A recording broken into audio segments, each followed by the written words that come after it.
దేవుడు మనల్ని ప్రేమించి మరొక నూతన సంవత్సరంలో ఆయన సన్నిధిలో ఉండడానికి మనల్ని బలపరిచినందుకై సమస్త మహిమ దేవునికే కలుగునుగాక. హల్లెలూయా. ఈ 2026 సంవత్సరంలో దేవుడు మనకు ఇచ్చిన సంఘ వాగ్దానం, అడుగుడి మీకు ఇవ్వబడును, వెతుకుడి మీకు దొరుకును, తట్టుడి మీకు తీయబడు. నిశ్చయంగా ఈ మాట మన జీవితాల్లో దీవెనకరంగా దేవుడు మార్చునుగాక. సంఘ వాగ్దానాన్ని ఎంతమంది విశ్వసిస్తున్నారు? 2 చేతుల పైకి దేవుని స్తుతిద్దాం. హల్లెలూయా. గత సంవత్సరం దేవుడు మనతో చేసిన ప్రతి మాట దేవుని మాట. ఏ మాట అని అర్థం కాదు, ఆయన మాట ఇచ్చి ఆయన నెరవేర్చే దేవుడు. ఆమె. కాబట్టి దేవుని మాటను పట్టుకుందాం. తప్పకుండా దేవుడు మనలను బలపరుచునుగాక. ఆమె. మీ పక్కన చెప్పండి, అడుగుడి మీకు ఇవ్వబడును, వెతకండి దొరుకుతాయి, తట్టండి తీయబడతాయి. ప్రార్థన చేద్దాం. ప్రార్థన చేసి వాక్యాన్ని ధ్యానం చేద్దాం. కృపగల తండ్రి, దయగల దేవా, నీకు వందనాలు. ఈ 2026 సంవత్సరం జనవరి ఈ మొదటి దినమున మీ సన్నిధిలో చేరి నిన్ను మహింపరచడానికి మీరు మాకు అనుగ్రహించిన ఈ మంచి సమయాన్ని బట్టి స్తోత్రాలు. మీ మాటను వెల్లడి చేయండి. మేము ఏ విధంగా ముందుకు సాగాలో మీరే మాతో మాట్లాడండి. మీరే మాట్లాడి మహిమ పొందుకోమని యేసు నామములో అడుగుచున్నాము తండ్రి. ఆమె. దేవుని స్తోత్రం చెప్దాం. హల్లెలూయా. మత్తయి సువార్త 7వ అధ్యాయం 7వ వాక్యంలో మనం ఈ వాగ్దాన సందేశంలో ఈరోజు అడుగుడి మీకు ఇవ్వబడును, రేపటి ఆదివారం వెతకండి మీకు దొరుకుతాయి, తర్వాత ఆదివారం తట్టండి మీకు తీయబడు. ఈ 3 వారాలు మీరు దేవుని వాక్యాన్ని వింటూ ఎలా అడగాలో చెప్తాను, ఎలా వెతకాలో చెప్తాను, ఎలా తట్టాలో చెప్తాను. ఓకేనా? కాబట్టి దేవుని మాటలు అవి మన జీవితానికి ఆశీర్వాదకరంగా దేవుడే మార్చునుగాక. అడుగుడి, ఈ మాటలో అడుగుడి మీకు ఇవ్వబడును అన్న మాటలో ఒక సామెత ఉంది. ఏమంటారంటే, అడగందే అమ్మాయినా అన్నం పెట్టదు, అడిగితే అమ్మ ఏం పెడుతుంది? అన్నం పెడుతుంది.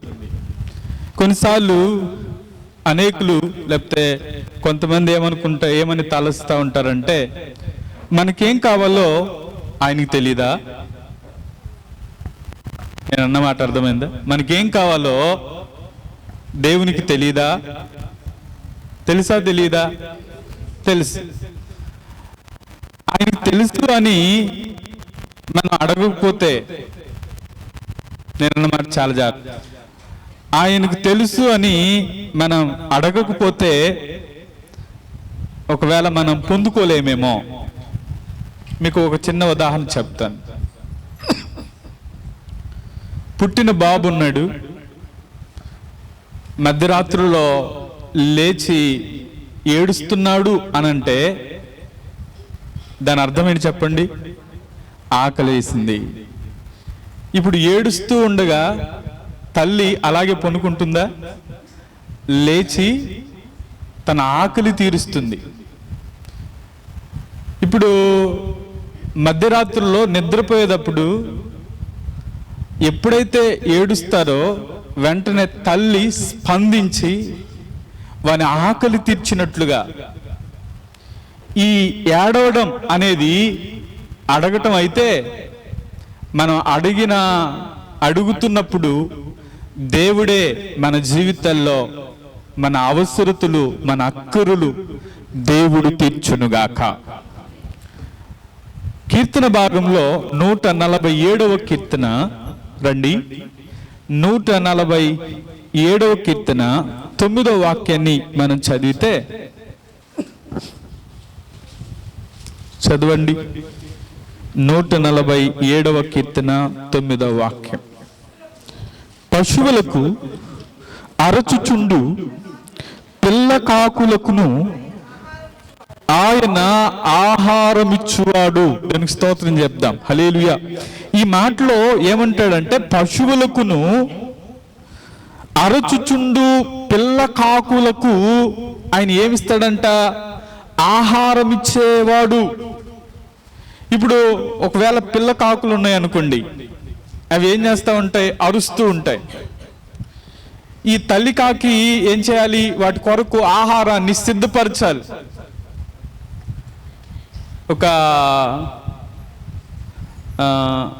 ఒక చెట్టుకి ఒక గూడు కట్టింది ఒక చిన్న పక్షి. కట్టిన తర్వాత అది గుడ్లు చేసింది. దానిలో ఇలా తొంగి చూస్తే గుడ్లు ఉన్నాయి, ఒక 2 గుడ్లు. కొన్ని రోజులకి అవి పిల్లలైన తర్వాత మేము అవి ఎప్పుడు వెళ్ళిపోతాయా అని ఎదురు చూస్తూ ఉన్నాం. అయితే పిల్లలు ఉన్నప్పుడు దాన్ని దగ్గరకు తీసుకుని ఇలా లోపలికి చూస్తే ఆ పిల్లలు ఒకవేళ తల్లి వచ్చిందేమో, ఒకవేళ ఆహారం పెట్టిద్దేమో అని అవి ఎప్పుడు నోరు తెరిచే ఉంటాయి. ఏం తెరిచి ఉంటాయి? నోరు తెరిచే ఉంటాయి. మనం ఎప్పుడన్నా దాన్ని కదిపించి ఇలా చూస్తే అవి నోరు తెరిచే ఉంటాయి తప్ప నోరు తెరవకుండా ఏ రోజు కనపడలే. అంటే పిల్లలు ఆ అలికిడి ఒకవేళ తల్లి అనుకుని అవేం చేస్తామనంటే నోరు తెరుస్తూనే ఉన్నాయి. అలాగే ఈ మాటలో మనం చదువుకున్న ఈ మాటలో పశువులకును అరచుచుండు కాకి పిల్లలకు ఆయన ఏమిచ్చేవాడంటే ఆహారం ఇచ్చేవాడు. వాటి ఆకలి తీర్చే దేవుడే వాటికి ఏమి అవసరమో దేవుడే సమకూరుస్తూ ఉన్నాడు.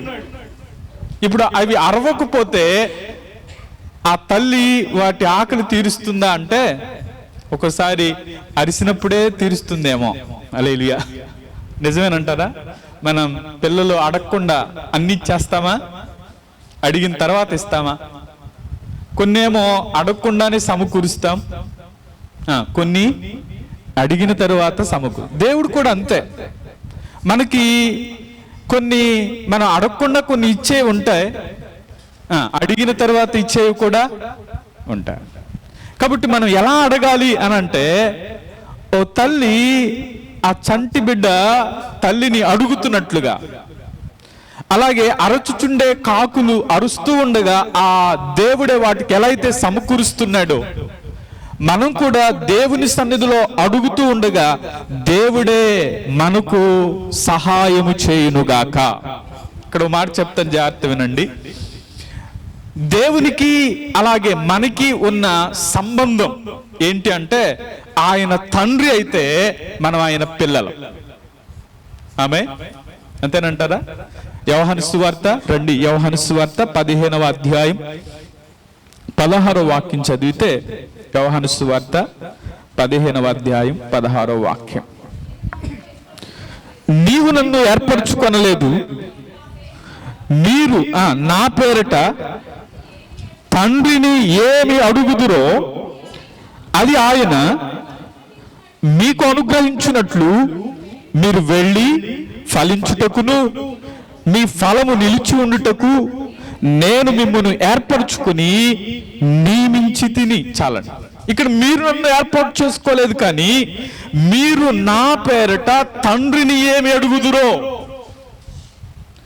తండ్రిని మీరు ఏమి అడుగుతారో, అందుకని అంటాడు తండ్రిని ఏమి అడుగుతారో అది ఆయన మీకు అనుగ్రహించినట్లు మీరు వెళ్ళి ఏం చేయాలంటే ఫలించాలి, మీ ఫలాలు నిలిచి ఉండడానికే నేను మిమ్మల్ని ఏర్పాటు చేసుకున్నాను నా పేరిట. ఇప్పుడు మనం ప్రార్థించిన తరువాత చివరిలో అనే మాట ఏంటంటే, యేసు నామములో అడుగుచున్నాము తండ్రి ఆమె అంతేనా? ప్రార్థనలో ఎవరి తరపున అడుగుతున్నాం?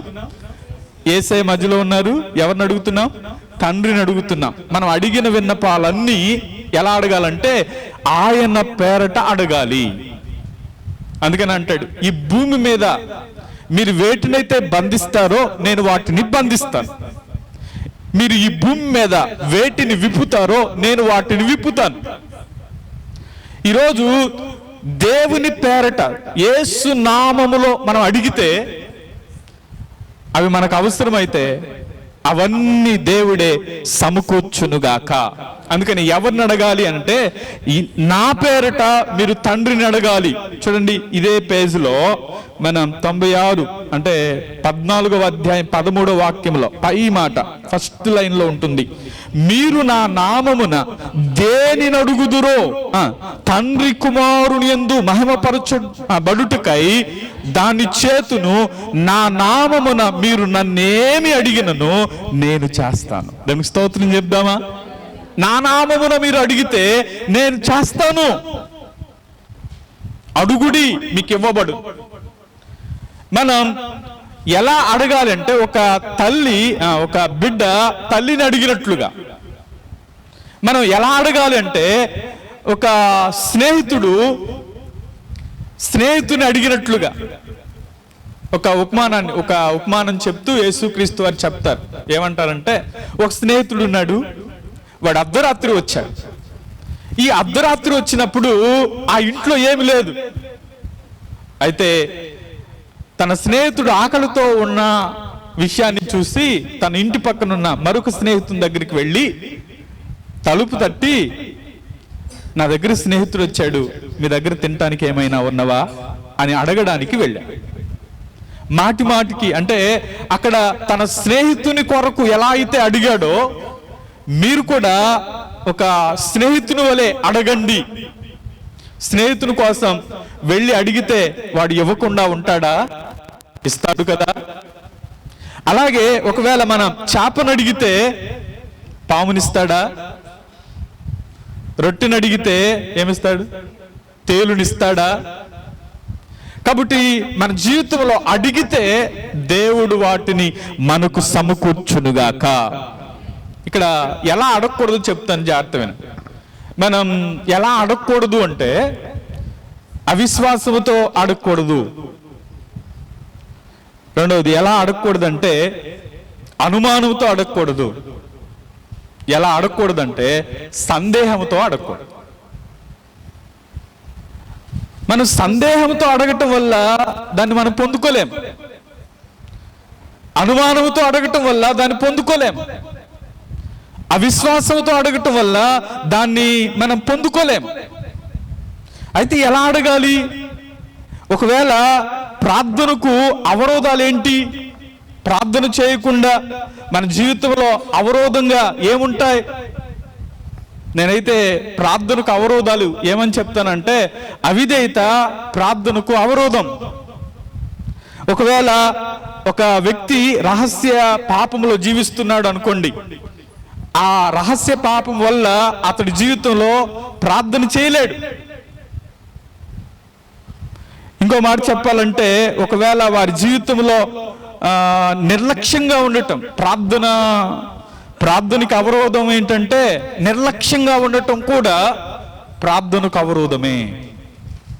మొండితనం, ఒకవేళ ఇవన్నీ కూడా ప్రార్థనకు అవరోధాలుగా మనం చూస్తాం. ఇక్కడ మాట చెప్తాను, గుర్తుపెట్టుకోండి. ప్రార్థన చేసేవాడు పాపం చేయడు, పాపం చేసేవాడు ప్రార్థన చేయలేడు. ఎవరు చేయలేరు? పాపం చేసేవాడు ప్రార్థన చేయలేడు, ప్రార్థన చేసేవాడు పాపం చేయడు. అందుకనే ఒక విశ్వాసి ప్రార్థన, ఒకవేళ విశ్వాసి హృదయానికి ఎలా ఉంటుందంటే ఒక కంచెగా ఉండునుగాక.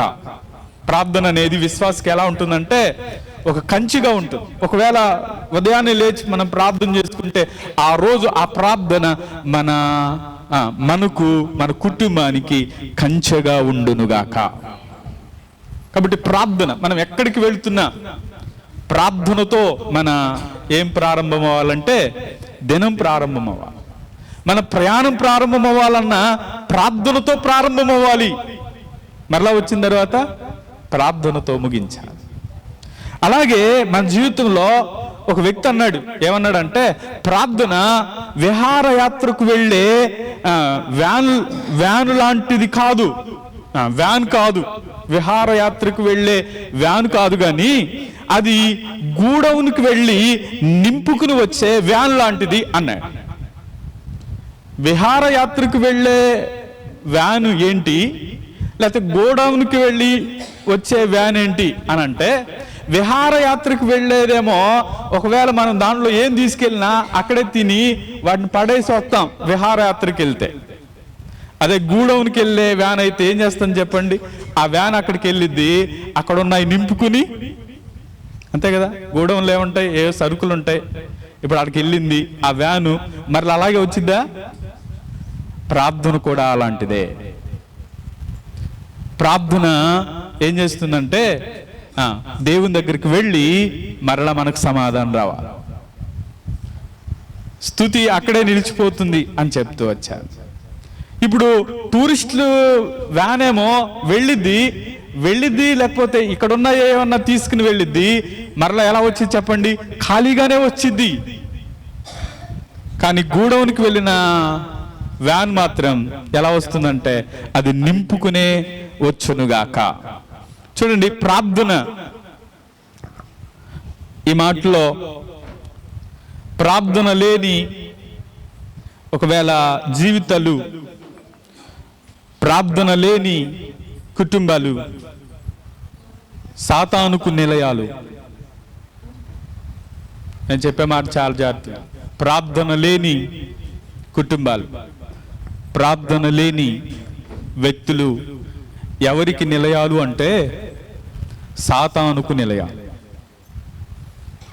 ప్రార్థన మనల్ని ఏం చేస్తుందంటే దేవునికి దగ్గర చేస్తుంది, సాతానుకి దూరం చేస్తుంది, పాపానికి దూరం చేస్తుంది. కాబట్టి మన జీవితంలో ప్రార్థన ప్రార్థన ప్రార్థన. ఈరోజు ఎలా అడగకూడదో చెప్పాను, అలాగే ఎలా అడగాలో చెప్తాను, జాగ్రత్త విందాం. ఒకసారి రండి, అపోస్తుల కార్యముల గ్రంథం దగ్గరికి వద్దాం.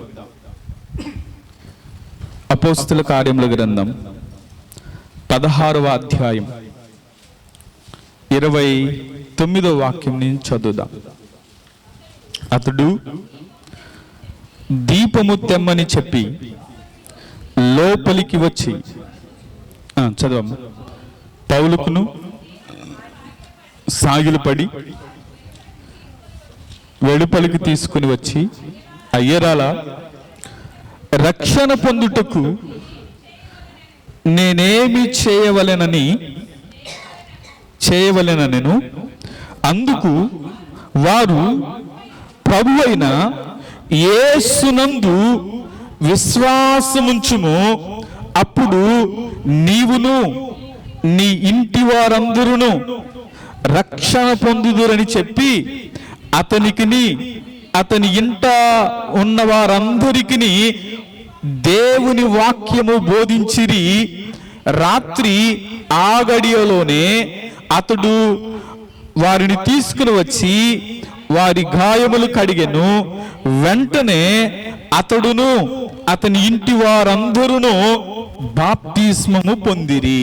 చాలా ఇక్కడ మనం ఏమి అడిగితే దేవుడు మనకిస్తాడు, మనం ఏం అడగాలి, మనం ఏం అడిగితే దేవుడు మనకిస్తాడు అన్న విషయంలో ఒక 4 విషయాలు చెప్తాను, జాగ్రత్త వినండి.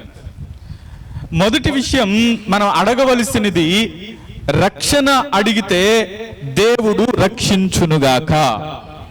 మనం అడగాల్సింది ఏంటంటే రక్షణ. ఎవరైతే రక్షణను అడుగుతారో దేవుడు వారికి ఏమిస్తాడంటే వారిని రక్షిస్తాడు. అందుకనే వారు అంటున్నారు, అయ్యలారా, రక్షణ పొందుటకు నేనేమి చేయాలి? ఆయన అంటున్నాడు, ఏమంటున్నాడంటే ఆ జైలు అధికారి తన జీవితంలో ఎప్పుడు మార్పు చెందాడు అనంటే, పౌలు శీలలు ఎక్కడున్నారు? జైల్లో ఉన్నారు. పౌలు శీలలు బంధించబడ్డారు, సమస్యలో ఉన్నారు, వేదనలో ఉన్నారు, కష్టంలో ఉన్నారు, నష్టాల్లో ఉన్నారు. అయినా వారు చెరసాల్లో ఉన్నప్పుడు ఎలా దేవుని మహిమపరుస్తున్నారంటే పాటలతో దేవుని స్తుతిస్తా ఉన్నారు. వారు చెరసాల్లో ఉండి ఏం చేస్తున్నారంటే పాటలు పాడుతూ ఉన్నారు. తర్వాత వారు ఏం చేస్తున్నారు?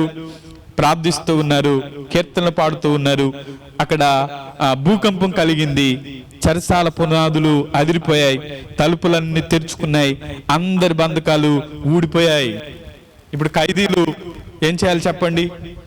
మామూలుగా పారిపోవాలి, కానీ బంధకాలు ఊడిపోయినా ఏమైపోయినా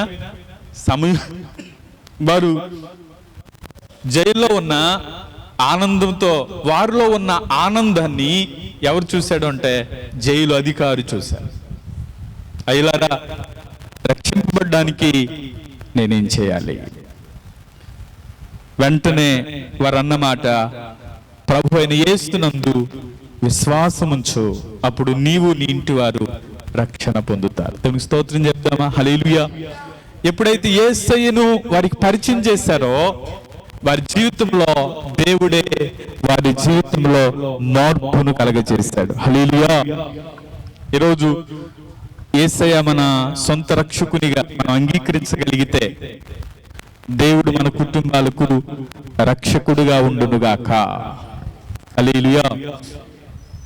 ఆయన మన జీవితాల్లో రక్షించడానికి, అందుకనే రక్షణ కోరితే ఆయన ఏమిస్తాడంటే రక్షణ ఇచ్చేవాడు. ఓ తల్లి ఇలా ప్రార్థన చేస్తా ఉందంట. ఎలా ప్రార్థన చేస్తా ఉందంటే, ఓ పాపకి స్నానం చేపిస్తా ఉంది. పాపకు స్నానం చేస్తూ పాప యొక్క పాదాలు ఏం చేస్తా ఉందంటే ఆ మురికిని కడుగుతూ ఇలా ప్రార్థిస్తా ఉందంట, ప్రభువా, ఇరుకు ద్వారంలో నడవడానికి ఈ పాదాలు ఎప్పుడు స్వచ్ఛమైనవిగా సత్యమైనవిగా చేయండి. ఇరుకు ద్వారంలో ప్రవేశించినప్పుడు ఎలా ఉండాలంట? స్వచ్ఛమైనవిగా సత్యమైనవిగా ఈ పాదాలు చేయండి అని ప్రార్థన చేసిందంట. తర్వాత పాదాలు అయిపోయిన తర్వాత ఎక్కడికి వచ్చిందంటే చేతులు పట్టుకుంది.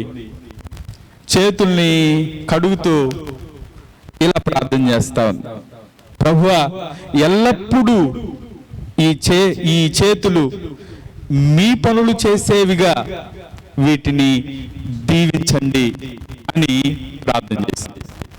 మోకాళ్ళ దగ్గరకు వచ్చింది, మోకాళ్ళు తోముతూ ప్రార్థన చేస్తా ఉంది. ఏమంటుందంటే, ప్రభువా, ఈ మోకాళ్ళు అనేక విజయాలు సాధించటానికి కారణం అవ్వాలి. ఏమని ప్రార్థన చేస్తా ఉంది? అనేక విజయాలు సాధించటానికి ఏమవ్వాలంటే కారణం అవ్వాలి. ఇతరులందరూ మీ యొద్దకు సంపాదించాలయ్యా అని చెప్పి ప్రార్థన చేస్తాం. అలాగే ఆ బట్టలు ఉతుకుతూ ఉన్నప్పుడు, చిన్న బిడ్డలు మురికవుతా ఉంటాయి కదా, ఈ బట్టలు ఉతుకుతూ ఇలా ప్రార్థన చేస్తా ఉందంట, మీ నీతి వస్త్రమును ధరించి ఈ బిడ్డ నిత్యత్వములో జీవించినట్లుగా దీవించండి ప్రభువా అని ప్రార్థన. తన పని తాను చేసుకుంటుంది, కానీ అది ఎలా మలుస్తుంది అంటే ప్రార్థన జీవితానికి మలుచుకుంటాం. ఈరోజు మన జీవితంలో కూడా మనం నీతిని కోరుకుంటే దేవుడు నీతి ఇచ్చునుగాక. అందుకని అంటాడు, మొదట ఆయన రాజ్యాన్ని, ఆయన నీతిని వెతకండి, అప్పుడు అవన్నీ మీకు అనుగ్రహించబడతాయి అంట. కాబట్టి మనం రక్షణ అడిగితే దేవుడు రక్షిస్తాడు. జైలు అధికారి, అయ్యలారా, రక్షింపబడ్డానికి నేనేం చేయాలి అన్నప్పుడు ప్రభు అయిన యేసునందు నీ విశ్వాసం ఉంచు అని అన్నా. ఆ ఇంటి వారందరూ ఏం చేశారంటే విశ్వాసం ఉంచి రక్షింపబడి వారి జీవితాలు మార్చుకుని వెంటనే వారు బాప్తిసం పొందినట్లుగా మనం చూస్తాం. కాబట్టి రక్షింపబడ్డానికి సాదృశ్యం, ఒకవేళ దేవుని ఎదుట, సంఘం ఎదుట, లేకపోతే బాప్టిసం పొందటం అనేది నా పాత జీవితాన్ని నేను విడిచిపెట్టి ఇక నేను క్రీస్తు కొరకై జీవిస్తాను అని చెప్పటమే బాప్టిసం పొందడం. కాబట్టి రక్షింపబడ, అందుకనే అయ్యలారా నేను రక్షింపబడ్డానికి నేనేం చేయాలి అంటే ప్రభువునందు విశ్వాసం ఉంచటం ఉందా. క్రీస్తు నా సొంత రక్షకుడిగా ఆయన నా కొరకు రక్తం చిందించాడు, ఆ రక్తం పరిశుద్ధమైన రక్తం, అది నా మీద పడగానే నేను పాపం నుంచి విడుదల పొందాను అన్న నిశ్చయితతో మనం బాప్తిసం పొందాలి. కాబట్టి రక్షణ కోరితే, అడిగితే ఆయన రక్షణనిస్తాడు. చూడండి, ఒక వ్యక్తి దేవుని దగ్గరకు వచ్చి స్వస్థత కోసం వచ్చాడు. చదువుదామా? మత్తయి సువార్త 8వ అధ్యాయం 1-2 వాక్యాలు చదువుదాం. మత్తయి సువార్త. ఆయన ఆ కొండ మీద నుండి దిగి వచ్చినప్పుడు బహుజన సమూహము ఆయనను వెంబడించెను. ఇదిగో కుష్ఠిరోగి వచ్చి ఆయనకు మొక్కి, ప్రభువా నీకిష్టమైతే నన్ను శుద్ధినిగా చేయగలవనెను. అందుకు ఆయన చేయి చాపి వాణ్ణి ముట్టి, నాకిష్టమే, నీవు శుద్ధుడు కమ్మని చెప్పగా తక్షణమే వాని కుష్ఠు రోగము శుద్ధి ఆయను. దేవునికి స్తోత్రం చెప్దాం. హల్లెలూయా. రక్షణ అడిగితే దేవుడు రక్షణ ఇచ్చేవాడు. రెండవది చెప్తున్నాను, అదేంటంటే స్వస్థత అడిగితే ఆయన ఏమిస్తాడంటే స్వస్థపరిచే దేవుడు. ఇక్కడ కుష్ఠరోగి వచ్చాడు, ఆయనకు మొక్కాడు, అంటున్నాడు నీకిష్టమైతే నన్ను బాగు చేయి. యేసయ్య అంటున్నాడు నాకిష్టమే నువ్వు శుద్ధుడిగా ఉండు, నాకిష్టమే నువ్వు బాగుపడు. వెంటనే వాడు తక్షణమే శుద్ధీకరించబడి వాని ఇంటికి వెళ్ళిపోయినట్లుగా మనం చూస్తాం. అందుకనే మనం ఏమి అడుగుతున్నామో అంటే రక్షణ అడిగితే దేవుడు రక్షించేవాడు, స్వస్థత అడిగితే దేవుడు స్వస్థపరిచే దేవుడు. చూడండి, ఒకవేళ ఆయుష్ కోసం అడిగితే, ఆయుష్ పెంచయ్యా అని అడిగితే, హిజ్కియాకి మరణకరమైన రోగం వచ్చింది. ఏం చెప్పండి? మరణకరమైన రోగం వచ్చింది. అక్కడికి యెషయా ప్రవక్తను పంపించాడు. ఇదిగో హిజ్కియా మరణకరమైన రోగం వచ్చింది, నువ్వు చనిపోబోతున్నావు అని చెప్పగానే వెంటనే యెరూషలేము గోడ తట్టు తన ముఖం తిప్పుకున్నాడు, కన్నీళ్లు విడుస్తూ ఉన్నాడు. అయ్యా నేను ఎంత యథార్థ హృదయుడినై నీ సన్నిధిలో ప్రార్థిస్తూ ఉన్నాడు. ఎలా నడిచానో నీతిగా జీవించాను కదా అని దేవుని సన్నిధిలో ప్రార్థిస్తూ ఉండగానే మరలా దేవుని స్వరం యెషయా దగ్గరికి వెళ్ళి అంటా ఉంది. ఏమంటుంది తెలుసా? నువ్వు వెళ్ళి మరలా హిజ్కియాతో మాట్లాడు, అతనికి 15 సంవత్సరాల ఆయుష్ను దేవుడు పొడిగించాడు. హల్లెలూయా. ఇక్కడ ఒక మాట చెప్పమంటారా? దేవుని దగ్గర 3 ఆన్సర్స్ ఉంటాయి. ఒకటి అడగగానే ఇవ్వటం, అడుగుతుండగా ఇవ్వటం. రెండవది అడిగి ఆమెన్ అన్న తరువాత ఇవ్వటం. మూడవది అడిగి వేసారిపోయిన ఆలస్యమైన తర్వాత ఇవ్వటం. హల్లెలూయా. చెప్పండి. అడుగుతూ ఉండగా ఇవ్వటం, అడిగి ఆమెన్ అన్న తరువాత ఇవ్వటం. మూడవది అడిగి కొంచెం అంటే ఆలస్యం, కొంచెం ఆలస్యమైన తర్వాత ఇవ్వటం. అడుగుతూ ఉండగా ఎవరి జీవితంలో కార్యం చేశాడు? అడుగుతూ ఉండగా అప్పుడే వారు అడుగుతూ ఉన్నారు, దేవుడు కార్యం చేశాడు. ఎలా అంటే సంఘం అత్యాశక్తితో ప్రార్థన చేస్తా ఉన్నారు. చెరసాల్లో ఉన్న పేతురు ఏమయ్యాడు చెప్పండి? బంధకాలన్నీ తెగిపోయి పేతురు గారు ఎక్కడికి వచ్చేసాడు? వారు ఎక్కడైతే ప్రార్థన చేస్తున్నారో ఆ ప్రార్థన చేసే స్థలానికి వచ్చేసారు. వారు కంటిన్యూ అంటే ప్రార్థన చేస్తూనే ఉన్నారు, ఆ కార్యం జరిగి ఆడికి వచ్చేసాడు. అంటే అడుగుతూ ఉండగానే దేవుడు కార్యం చేశాడు. ఆమె అంతే కదా. అడిగి ఆమెనన్న తర్వాత దేవుడు కార్యాలు చేశాడు. ఇప్పుడు హన్న మందిరానికి వెళ్ళింది, అడుగుతా ఉంది, ఆమెనని బయటకు వచ్చింది. తర్వాత దేవుడు తన జీవితంలో కార్యం చేయటం ప్రారంభించాడు. మనోహ కూడా, మన మనోహ దంపతుల గురించి చెప్పవచ్చు. వారు కూడా అడిగి తర్వాత ఆమెనన్న తర్వాత వారి జీవితంలో దేవుడు కార్యాలు చేస్తూ వచ్చాడు. ఒకవేళ అడిగి కొంచెం ఆలస్యమైన వారి జీవితంలో పొందుకున్నారు అని అంటే ఎవరిని? అబ్రహాం చెప్పొచ్చు, ఇంకెవరు చెప్పొచ్చు? ఎలిజబెత్ జక్రియలు చెప్పొచ్చు. ఎలిజబెత్ జక్రియలకి ఎప్పటికీ దేవుడు గర్భఫలం ఇచ్చాడు? నిండు వృద్ధాప్యంలో. ఒకవేళ అప్పుడు దాకా వాళ్ళు అడగకుండా ఉండుంటారంటారా? పెళ్ళైన తర్వాతే ఏమంటారు? పిల్లలు కావాలని అడుగుతాం. వాళ్ళు కూడా అడిగి ఉంటారు. వృద్ధాప్యంలో దేవుడు జకరియా ఎలిజబెత్లను దర్శించి చక్కని గర్భఫలాన్ని దేవుడి. అబ్రహాం జీవితంలో కూడా 25 సంవత్సరాలు ఎదురు చూస్తూ వచ్చా. కొన్నిసార్లు మనం వెంటనే జరిగితే బాగుండు అనుకుంటాం, ఇప్పుడిప్పుడే అయిపోతే బాగుండు అని అనుకుంటాం. అనుకున్న సందర్భాలు ఉన్నాయా? ఒకవేళ జరిగిన సందర్భాలు ఉన్నాయా? జరిగితే దేవునికి స్తోత్రం. ఒకవేళ ఆలస్యంలో కూడా దేవుడు ఆశీర్వాదం ఇచ్చునుగాక. కొన్నిసార్లు మనం పిల్లలకి ఇచ్చేసామనుకోండి, వాళ్ళకి అది ఎలా వాడాలో తెలియకపోతే ఏం చేస్తాం చెప్పండి? దాన్ని ఎత్తుకెళ్ళి పక్కన పెట్టేస్తారు. మొన్న క్రిస్మస్లో సెమీ క్రిస్మస్ రోజు పాష ఇమ్మానియల్ గారు వచ్చారు కదా. మేము ఒకరోజు చీరాల వెళ్ళి వాళ్ళ ఇంటికి వెళ్ళినప్పుడు ఒక బాక్స్ లాంటిది, ఏదమ్మా అది ఉందా, ఆ బాక్స్ లాంటిది గేమ్ ఆయన ఎక్కడి నుంచో తెప్పించారంట. దాన్ని ఎంత ప్రయత్నం చేశానంటే, నేను ప్రయత్నం చేశాను కానీ ఇది నా వల్ల కాలేదు అని చెప్పేసి ఈ ముగ్గురు పిల్లలు ఉండగానే వీళ్ళ చేతిలో పెట్టాడు. వీళ్ళు ఇక్కడికి వచ్చిన తర్వాత దాన్ని సాధన చేయటం ప్రారంభించారు. ఫస్ట్ రోజు చూశారు, పక్కన పెట్టారు. రెండో రోజు చూశారు, పక్కన పెట్టారు. దీన్ని ఎలా అయినా చెయ్యాలి అని చెప్పి 4-5 రోజులు చూస్తే వీళ్ళు గేమ్ ఆడటం ప్రారంభించారు.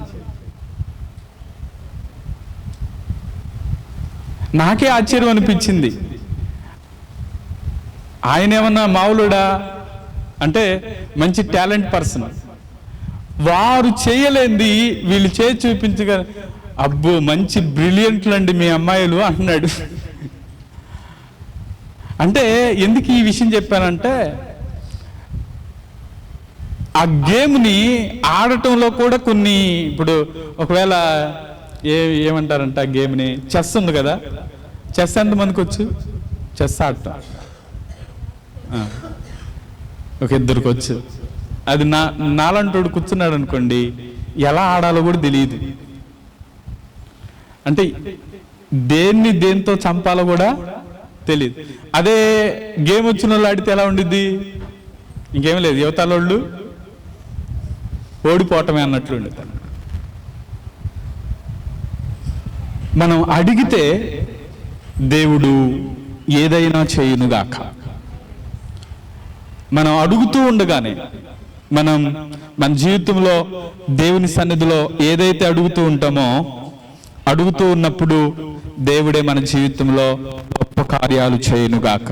అందుకని ఒకటి, రక్షణ కోసం అడిగితే రక్షిస్తాడు, స్వస్థత కోసం అడిగితే స్వస్థపరుస్తాడు, ఆయుష్ కొరకు అడిగితే ఆయుష్ను పొడిగిస్తాడు. అలాగే చివరిగా మనం దేని కోసం అడగాలంటే దేవుని రాజ్యం కొరకు అడిగితే. దానికి స్తోత్రం చెప్దాం. హల్లెలూయా. ఒకసారి కీర్తన 2:8 చదువుదామా? 2వ కీర్తన 8వ వాక్యం. నన్ను అడుగుము, జనములను నీకు స్వాస్యముగాను భూమిని దిగంతముల వరకు సొత్తుగాను ఇచ్చేదను. చాలా, నన్ను అడుగుము, జనములను నీకు స్వాస్యముగా భూమిని దిగంతముల వరకు సొత్తుగా ఇస్తాను అన్న మాటలో మనం ఎదుటివాని యొక్క రక్షణ కొరకై మనం ప్రార్థన చేయగలిగితే తప్పకుండా వారి జీవితాల్లో దేవుడే కార్యాలు చేయునుగాక. అవి మన కుటుంబాల్లోనైనా మన ప్రాంతంలో ఉన్న రక్షణ కొరకైనా ఒకవేళ వారి జీవితాల్లో అడిగితే దేవుడు ఇచ్చేవాడు. ఒక వ్యక్తి అడుగుతా ఉన్నాడు. ఏమడుగుతున్నాడంటే, అయ్యా నీ రాజ్యములోనికి నన్ను చేర్చుకుంటావా? సిలువలో ఇద్దరు దొంగల్లో ఒక దొంగ అంటాడు, ఏమంటాడంటే, నీ రాజ్యములోనికి వెళ్ళినప్పుడు నన్ను చేర్చుకుంటావా అని అంటే దేవుడు అంటాడు, నేడు నీవు నాతో కూడా పరదైష్యులో. ఇప్పుడు వాడు అడగకపోతే దేవుని రాజ్యాన్ని పొందుకునేవాడా? హల్లెలూయా. నేను అన్న మాట అర్థమైందా? అడగకపోతే వాడు దేవుని రాజ్యాన్ని స్వతంత్రించుకునేవాడా? మనకు ఒక ఆశ ఉండాలి. ఆ ఆశ ఏంటంటే, అయ్యా నేను నీ రాజ్యములో ఉండాలి.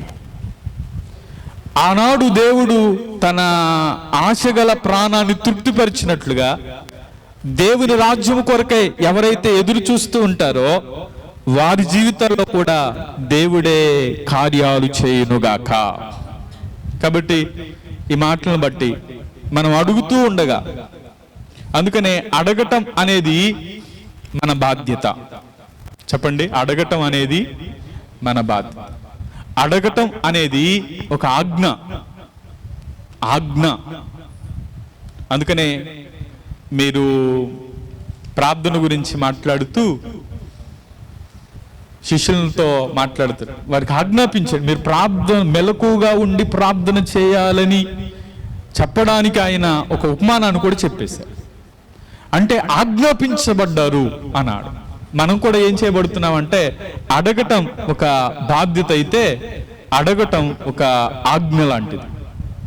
కాబట్టి దేవుడు మనతో ఏదైతే చెప్తున్నారో అవి మనం చేయగలిగితే తప్పకుండా దేవుడు మన కొరకై సిద్ధపరిచినవి మనం పొందుకొందుముగాక. కాబట్టి ఈ మాటను బట్టి అడుగుడి మీకు ఇవ్వబడు, అడిగే ప్రతివాడు పొందును అన్నట్లుగా నీవు అడిగితే పొందుకుంటావు. నీవు అడగకపోతే దేవుని దగ్గర నుంచి నీవు ఏమాత్రం పొందుకోలేవు. కాబట్టి మనం కనిపెడుతూ వచ్చాం గత సంవత్సరం. ఆ కంటిన్యూగా నువ్వేం చేయాలంటే అడుగు. దేవుడు నీ జీవితంలో గొప్ప కార్యాలు చేయునుగాక. కాబట్టి రక్షణ అడిగితే రక్షిస్తాడు, స్వస్థత అడిగితే స్వస్థపరుస్తాడు, ఆయుష్ కొరకు అడిగితే నీ ప్రాణాన్ని పొడిగిస్తాడు. అంత మాత్రమే కాదు, నిత్య జీవం దేవుని రాజ్యం కొరకు అడిగితే వారికి ఇచ్చిన దేవుడు మనకు ఇస్తాడు. అలాగే నిశ్చయముగా అడిగితే ప్రతి అవసరత తన మహిమైశ్వర్యములో నుండి దేవుడే తీర్చునుగాక. తల ఉంచుదాం, కళ్ళు మూసుకుందాం, ప్రార్థించాం. అందరం తల ఉంచుదాం, కళ్ళు మూసుకుందాం, ప్రార్థించేద్దాం.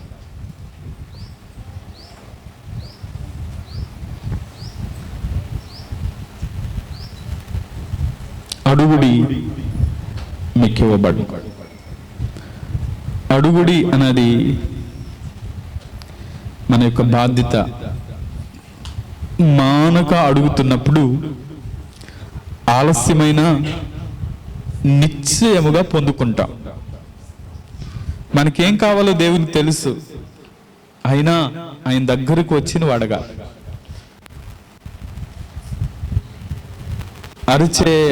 అరుచుచుండు కాకి పిల్లలు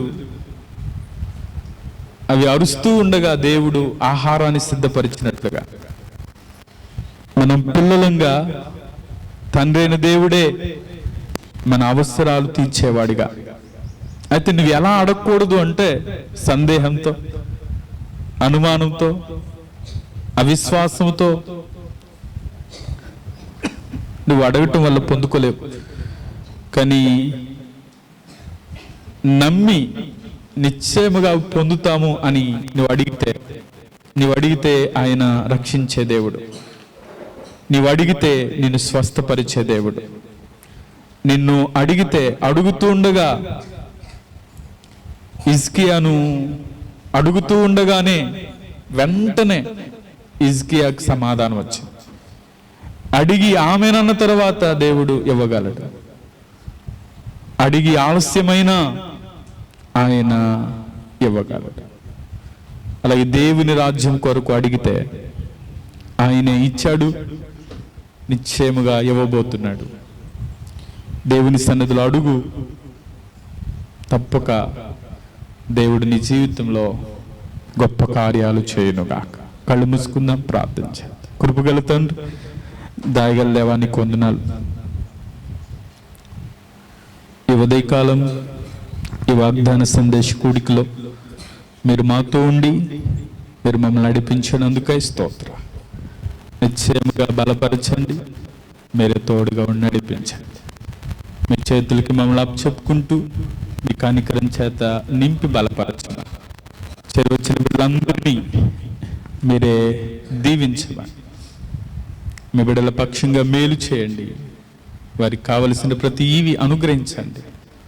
గత సంవత్సరంలో ఏ కార్యాలు చూడలేకపోయామో ఈ 2026లో మేము అడిగి పొందుకోవడానికి సహాయం చేయండి. నిశ్చయంగా ఈ మాటలు మా జీవితానికి, సంఘానికి, కుటుంబాలకు దీవెనకరంగా మార్చమని యేసు నామములో అడుగుచున్నాము తండ్రి. ఆమేన్.